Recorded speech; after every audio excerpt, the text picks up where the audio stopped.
you voting for Trump or not voting? Bro, I am voting for Donald J. Trump. You want me to say it louder? Let me stand up for you. Let me stand up for you and say it. Let me get on this side, right? This is my good side right here. This is my good side right here. I'm voting for Donald Trump. You know, the man who ran in 2016, who had the economy straight booming, right? When the interest rates was average at 1.9% and Biden's was at 5.9%. Yeah, Donald J. Trump. Yeah, the one that had the good return on the stock market and Biden's is nowhere near here. Yeah, I'm voting for Donald J. Trump. Oh, you mean the guy that didn't have all the wars going on? It was peaceful during that time? And the media just wanted to talk about his tweets all the time? Yeah, I'm voting for Trump. I just had somebody today. I can't say who because whatever. She was an older lady, and she was talking to me, and she said, "You know what, man? I had some time off work. You know, they have really good stories, right?" She just told me, you know, did I take a vacation? And I said, well, no. I said, did you take a vacation? She said, yeah. She said, but I spent my time at home. You know, I had some surgery or whatever. And then I just started watching politics, and it was just so interesting because it was just so much going on and everything. And she said, I don't know what side of the tracks that you're on. And, you know, I kind of hold my political view out in public. Not that I'm afraid to have a conversation. Sometimes I just don't have the energy to be going back and forth with certain people, definitely on the Democratic side. And she got to talking, and she really wanted to pull it out of me where I was going. I said, I'm going to end up telling her, but I'm going to make sure, you know, I don't have no time to really talk about it. And she said, what did she say about, she said something about Trump. She said, oh, you know, the Democratic Party and blah, blah, blah. And it was always set up like this. And it was one party, this and that. And at the end of the conversation, I said, well, and I whispered to her, I said, well, I think that it's only one person I knows how to run this country the right way. I said, it's Trump. And she smiled. She was like, yep. I said, yes, I am black, but I'm not on a Democratic plantation. I understand it. So I'm sorry. I don't know who you vote for, John, but I'm definitely voting for Trump. And I'm cool with that.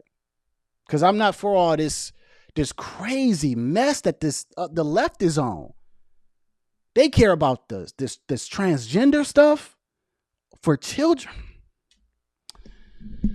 Price control is socialist. Yeah, I'm definitely starting to see this socialism in Kamala Harris and everything. The stuff sounds pretty good. Insane. Are you crazy? The stuff sounds great. What the F wrong with you? John Lovell, are you really rocking with Kamala Harris and Tim Walz? Do we really need to break this down for you? Do you see? I'm going to show you something. He said, don't troll, bro. I think he trolling. You got to be trolling, man. He said it, not trolling. So you vote for Kamala Harris? Let me scroll down because John is getting active in the chat. Let me see. Let's just see what John Order's talking about. So he says, I don't think you are remembering right. Are you a proud boy? Here we go. I already know this is going, bro. I already know this is going, Ordis. I already know. This is going down a bunch of irrelevant points that have nothing to do with policy and everything to do with Trump's personality. Just watch. Do you work for Trump? No, I wish I did, man, because he obviously has some good business sense. And he's been the president of the United States and ran that well.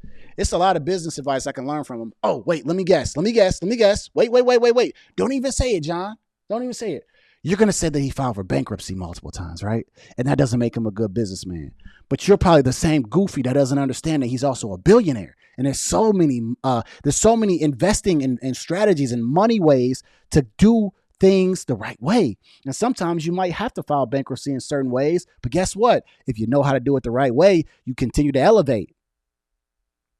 You don't have damn near a penny close to what Donald Trump has. And you don't think you can learn from him? Let me guess. You think that he finessed his way to the top in the banks and that's why he lost the court case in New York, right? You sound like you're going to sound like a goofy. But let him continue, right? This guy is nuts. No, don't go, John. Don't Don't go, John. Don't be a liberal and get mad when you don't hear the information that you like, John. John. That's from Die Hard. John, are you there, John? Before he got shot in the first Die Hard. John, don't leave, John. Don't be a soft liberal and get mad when you don't hear the information you like. Don't tell me you're about to go on CNN so that you can hear somebody that validates your points. Are you going to go on CNN, John, so they can talk about Trump all day? So you can get that Trump derangement syndrome to the highest degree. You can go to the hospital right now, John, and they're going to say, everything looks fine there, John. John Lavelle, everything looks fine.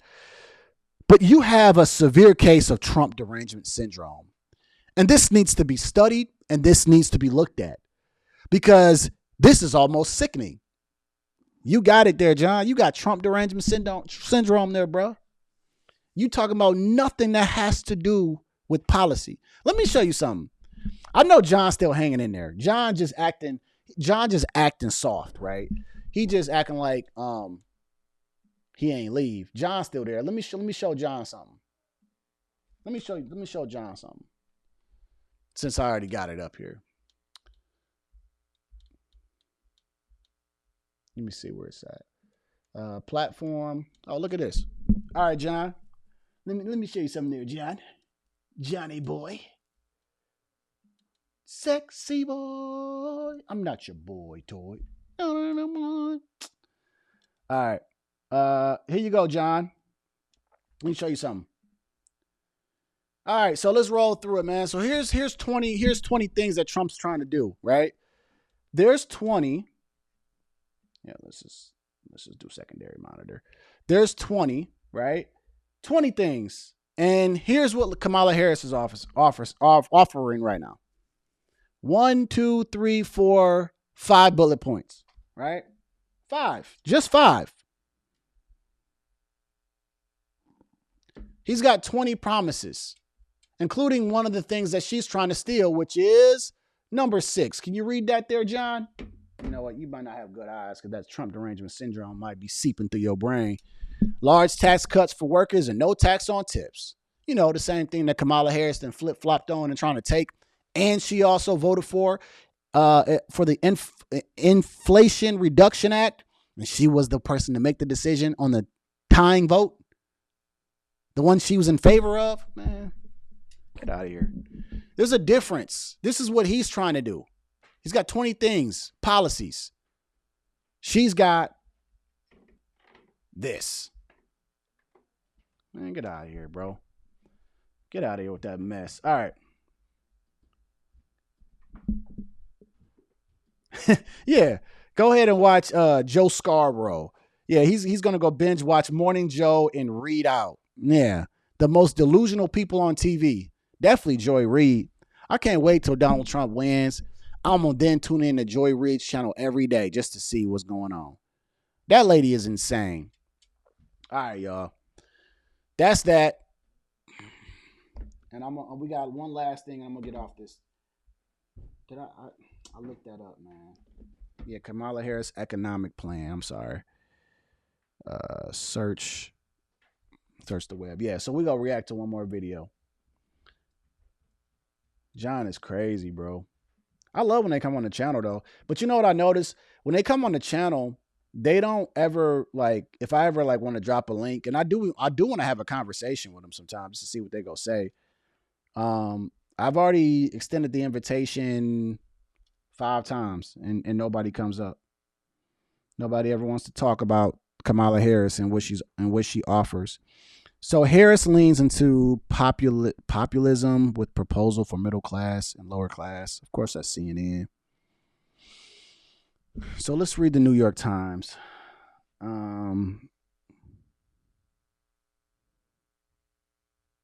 Let's see if they.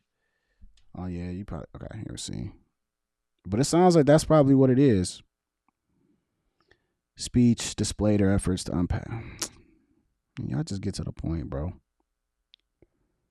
Yeah, it is. So New York Times is saying that, such as proposing a federal ban on price gouging on food. So that's one of her policies. Bro, y'all can't be serious, man. That's what y'all about to vote for? She probably can't even tell you how she's even going to do these things. Here's what Kamala Harris is planning for the economy. The Hill. Range from cutting taxes, boosting housing constructions, and a federal ban on grocery price gouging.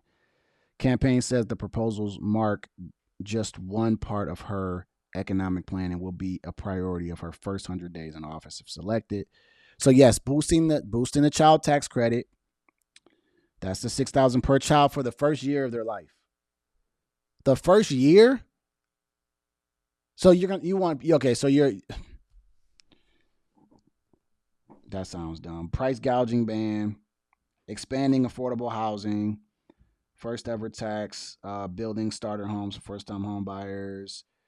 The plan calls for expansion to an existing tax credit for businesses that build affordable rental housing, as well as $40 billion federal funds to help boost construction. Helping first-time homebuyers. Here's a $25,000 down payment assistance. Limiting tax on tips. Limiting? I thought you said no tax on tips. Hold on. There's a difference between no tax on tips and limiting tax on tips. I should share this. Harris also... Let me see if I can share this real quick.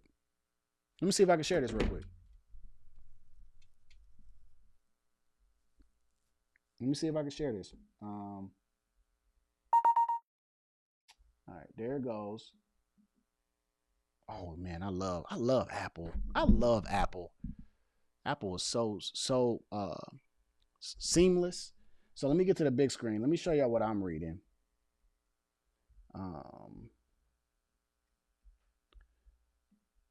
And I'm basically just, because this is my first time really like seeing this, so I'm just verifying that like what my wife sent me about the policies. This is really what her stuff is, and if I'm missing anything. So there's the price gouging. There's the expandable affordable housing. So it talks about, it looks like it's trying to incentivize more building. There is there's a $25,000 thing right there. Let's read this together, y'all, because maybe I'm missing something. So limiting tax on tips. Harris also voiced for ending tax on tips for service and hospitality workers last week, catching some Democrats by surprise after former President Trump pitched a similar plan earlier this summer. You think? The moment came during a rally, probably with her just talking mess in Las Vegas, where she also vowed to work to raise the minimum wage. All right, she says this. The Committee for a Responsible Federal Budget estimated this week that exempting tax income from federal income, as well as increasing the minimum wage, could add between $100 billion to $200 billion to the nation's deficit in a 10-year window. Let's read that one more time. So the Committee for a Responsible Federal Budget estimated this week that exempting tips from federal income, as well as increasing the minimum wage, so she's trying to increase minimum wage and then cut out the tax on tips, could add between $100 billion to $200 billion to the nation's deficit in a 10-year window. Audio Jungle.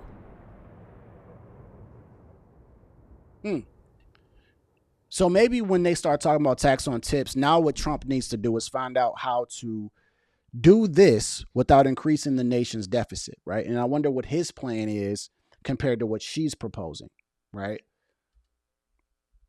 All right, so that's it. So that is it. Y'all, that is all of her plan. Audio Jungle.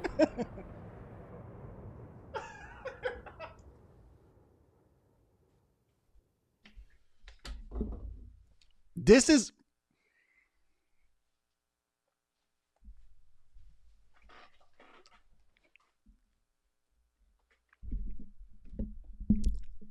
Let him cook. Let him cook now. Let him cook!